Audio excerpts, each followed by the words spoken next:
Assalamualaikum warahmatullahi wabarakatuh. Yang terhormat Ibu Novia Angela serta teman-teman yang saya banggakan. Perkenalkan, nama saya Dio Fauzan Permana,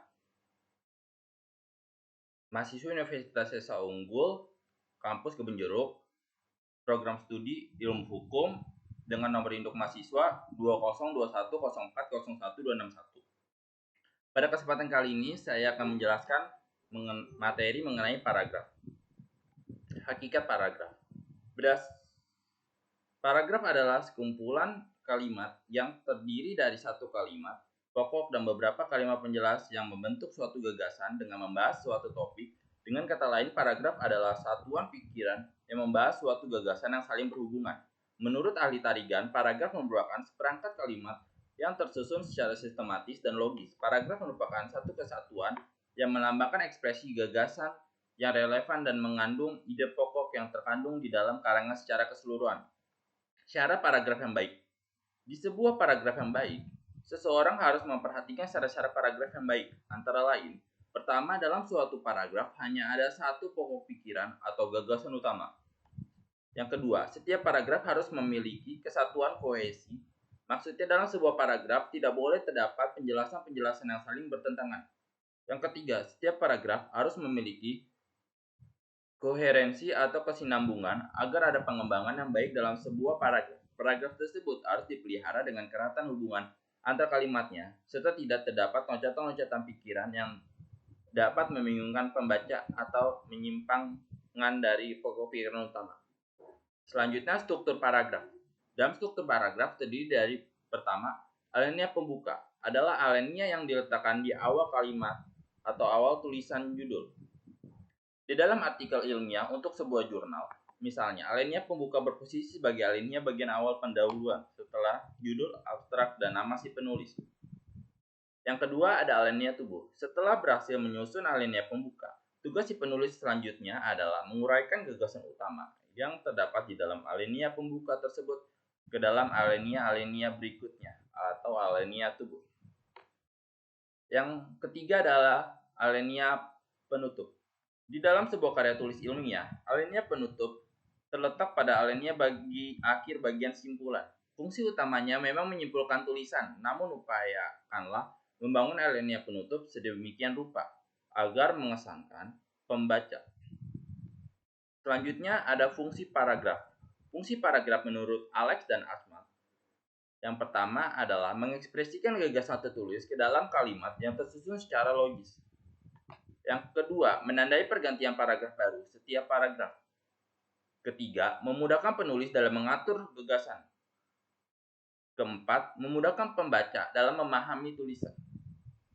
Selanjutnya, ada jenis-jenis paragraf. Jenis-jenis paragraf terbagi menjadi beberapa bagian. Yang pertama, jenis paragraf berdasarkan pola penalarannya.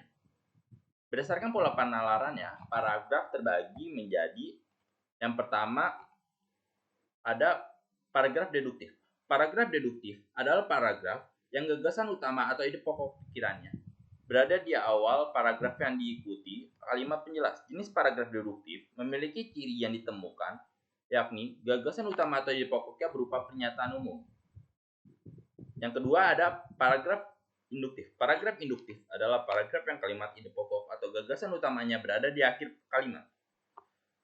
Ketiga, ada paragraf deduktif induktif. Paragraf deduktif induktif atau campuran adalah paragraf yang gagasan utamanya terdapat pada bagian awal dan akhir paragraf. Kalimat pada akhir paragraf umumnya menjelaskan atau menegaskan kembali gagasan utama yang terdapat pada awal paragraf. Yang keempat, ada paragraf interaktif. Paragraf interaktif adalah paragraf yang memiliki ide pokok di tengah-tengah paragraf. Biasanya paragraf ini diawali dengan kalimat-kalimat penjelas terlebih dahulu, kemudian diikuti ide pokok dan dilanjuti kembali dengan kalimat penjelas. Yang kelima ada paragraf interaktif. Paragraf interaktif adalah paragraf yang diungkapkan dengan cara menceritakan suatu kejadian nyata ataupun rekaan. Jenis paragraf ini bertujuan untuk mengisahkan berbagai rangkaian peristiwa yang terjadi atau dialami oleh penulis ataupun orang lain. Selanjutnya ada jenis paragraf berdasarkan tujuan dan sifatnya. Berdasarkan tujuan dan sifatnya, paragraf terbagi menjadi yang pertama, paragraf narasi. Paragraf narasi adalah paragraf yang menceritakan tentang sebuah kejadian yang memiliki latar, tokoh, alur, dan konflik.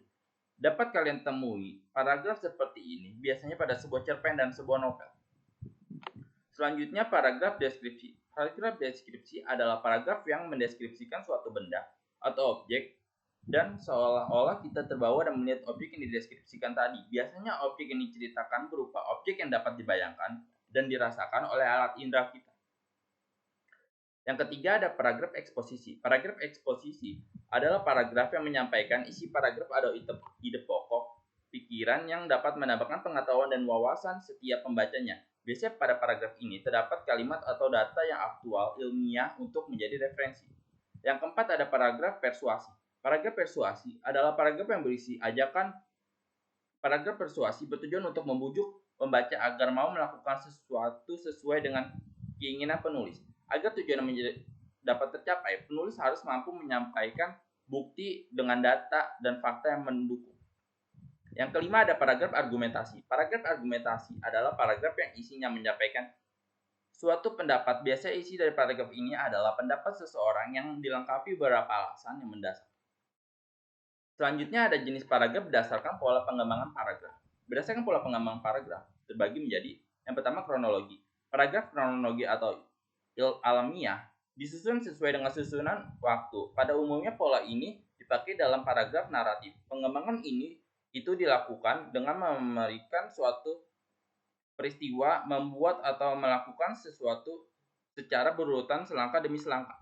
Menurut urutan waktu, beberapa kata yang dapat digunakan sebagai penanda urutan waktu antara lain pertama-tama, mula-mula, kemudian, sesudah itu, selanjutnya, dan akhirnya. Selanjutnya ada klasifikasi. Paragraf klasifikasi adalah paragraf yang berfungsi untuk menjelaskan suatu informasi kepada pembaca dengan cara mengelompokkan berdasarkan ciri-ciri yang dimiliki. Yang ketiga ada paragraf definisi. Paragraf definisi adalah paragraf yang pola pengembangannya digunakan apabila seseorang penulis bermaksud menjelaskan suatu istilah. Istilah tersebut mengandung suatu konsep dengan tujuan agar pembaca memperoleh pengertian yang jelas dan mapan mengenai hal itu. Istilah dalam kalimat topik dikembangkan dan dijelaskan dalam kalimat penjelas. Selanjutnya ada analogi. Pengembangan paragraf secara analogi merupakan pengembangan paragraf dengan ilustrasi yang khusus. Dalam pengembangan ini diberikan beberapa suatu contoh gambaran yang berbeda tetapi mempunyai kesamaan. Yang kelima ada pengembangan dan pertentangan. Adalah suatu cara yang digunakan penulis untuk menunjukkan persamaan atau perbedaan antara dua orang, dua objek, atau gagasan yang bertolak dari segi-segi tertentu. Adapun yang dapat diperbandingkan atau dipertentangkan adalah dua hal yang tingkatan sama. Yang keenam ada sebab akibat. Dalam pengembangan sebab akibat, hubungan kalimat dalam suatu paragraf dapat berbentuk sebab akibat. Dalam pengembangan ini, suatu paragraf mungkin berupa satu sebab dengan banyak akibat atau banyak sebab dengan satu akibat. Sebab dapat berfungsi sebagai pikiran utama dan akibat sebagai pikiran penjelas atau dapat juga sebaliknya. Selanjutnya ada contoh. Contoh merupakan nilai yang polanya berupa contoh-contoh yang berfungsi untuk memperkuat gagasan yang hendak disampaikan. Sebisa mungkin contoh-contoh yang diberikan merupakan hal-hal yang dekat dengan keseharian pembaca. Hal ini tentu saja untuk membuat pembaca semakin paham akan gagasan yang hendak disampaikan. Paragraf ini biasanya selalu menggunakan kata contohnya atau misalnya. Sekian presentasi dari saya, kurang lebihnya mohon maaf. Apabila ada kesalahan dalam pengucapan dan penyampaian, semoga materi ini dapat bermanfaat dan tersampaikan dengan baik. Kurang lebihnya mohon maaf. Billahi taufiq wal hidayah. Wassalamualaikum warahmatullahi wabarakatuh.